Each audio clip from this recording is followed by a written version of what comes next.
Halo Pak Rudi dan teman-teman semua yang melihat video ini.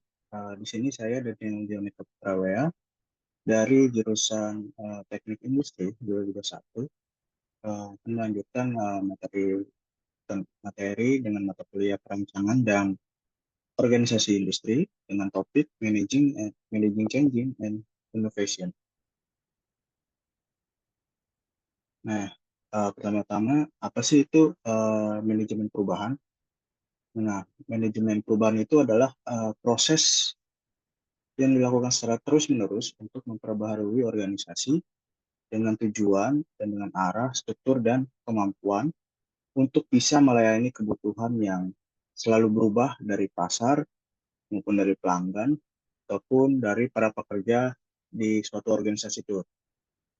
Nah, kemudian ada inovasi. Di sini saya menyantumkan beberapa dari menurut para ahli. Yang pertama ada Fred M. Rogers dari tahun 1983 itu dia mendefinisikan bahwa inovasi adalah suatu ide, gagasan, praktek, atau objek benda yang didasari dan diterima sebagai suatu hal yang baru oleh seseorang atau kelompok untuk diadopsi. Kemudian dari Stephen Robbins, ini mendefinisikan bahwa inovasi adalah sebagai suatu gagasan baru yang diterapkan untuk memprakarsai atau memperbaiki suatu produk atau proses jasa.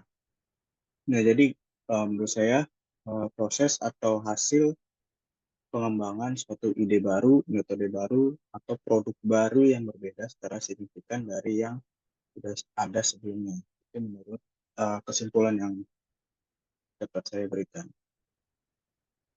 Kemudian maksudnya ada two views of the change process. Yang pertama ada dari eksternal. Dari eksternal ini ada changing consumer needs and wants, kemudian ada new government laws, ada changing technology, ada economic change. Kemudian ada di yang kedua ini ada di bagian internalnya, di mana ada new organizational strategy, the change in composition of workforce, adanya new equipment, the changing employee attitudes.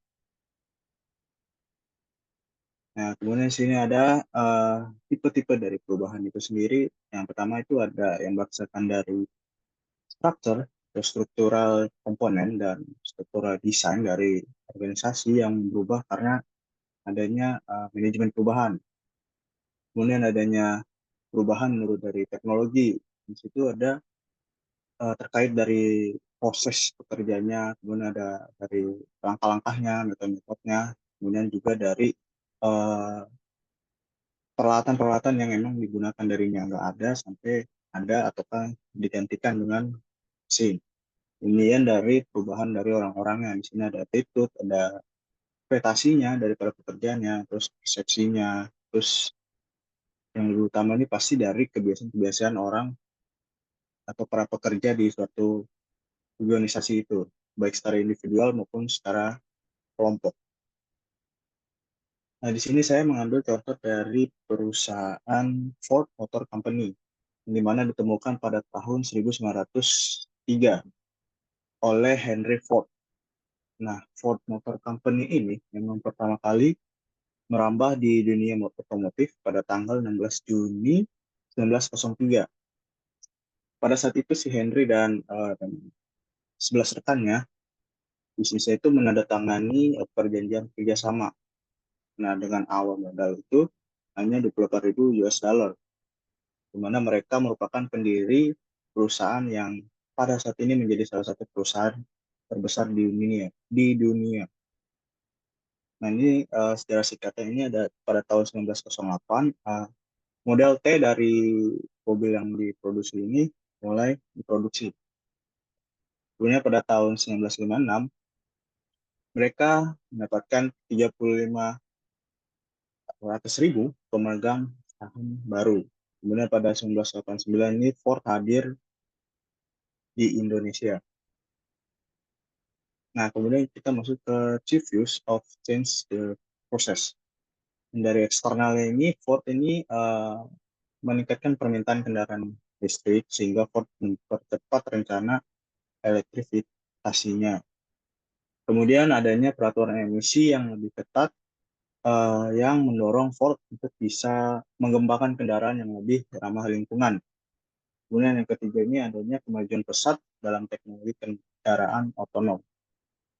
Nah, untuk dari bagian internal sendiri, ini Ford harus secara signifikan restrukturisasi operasinya, berimplementasi pada teknologi-teknologi baru dan melatih kembali tenaga kerjanya untuk bisa fokus pada produksi kendaraan listrik.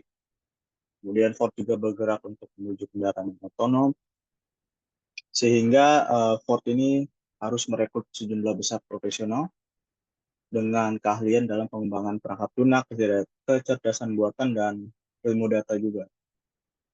Nah, mungkin yang terakhir dari internal ini ada Ford telah menginvestasikan sejumlah besar modal dalam fasilitas produksi dan peralatan baru yang dirancang khusus untuk produksi kendaraan listrik. Nah, untuk tipe-tipe perubahan dari struktur sendiri, di Ford ini mereka mereorganisasi untuk mendukung elektrifikasi. Nah, di mana Ford sendiri beralih ke kendaraan listrik. Nah, mereka melakukan reorganisasi besar-besaran, di mana situ mereka mendapatkan departemen baru dibentuk untuk fokus pada pengembangan baterai, motor listrik, dan infrastruktur pengisian daya. Kemudian adanya pembentukan divisi kendaraan otonom, di mana Ford telah membentuk divisi khusus untuk mengembangkan teknologi kendaraan otonom tersebut. Nah, untuk perubahan dari teknologinya, di sini mereka mengadopsi manufaktur yang lebih otomatis. Sehingga Ford harus menginvestasikan banyak dalam otomasi pabrik-pabriknya. Sehingga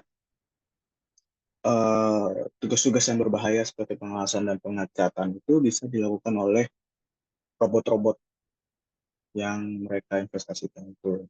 Kemudian adanya pengembangan platform kendaraan listrik, di mana Ford mengembangkan platform kendaraan listrik yang lebih fleksibel yang dapat digunakan untuk berbagai model kendaraan.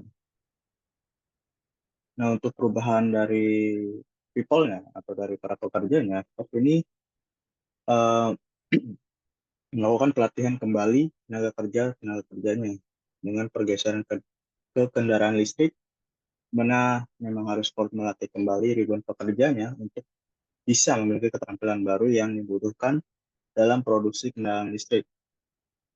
Kemudian Ford juga melakukan perekrutan talenta teknologi, di mana dia juga membuka dan merekrut sejumlah besar insinyur, perangkat lunak, data scientist, dan ahli kecerdasan buatan AI untuk mendukung pengembangan kendaraan otonom dan fitur-fitur kendaraan yang terhubung. Dan yang ketiga ini adanya perubahan budaya perusahaan. Ford telah berupaya mengubah budaya perusahaan menjadi lebih empatis dan berorientasi pada pelanggan. Nah, secara menurut saya memang di bagian people ini pastinya akan berhubungan dengan behavior dari para pekerja-pekerjanya. Mungkin segitu saja yang bisa saya sampaikan dari topik managing, changing, and innovation pada perusahaan. Terima kasih sudah mendengarkan. Sampai jumpa.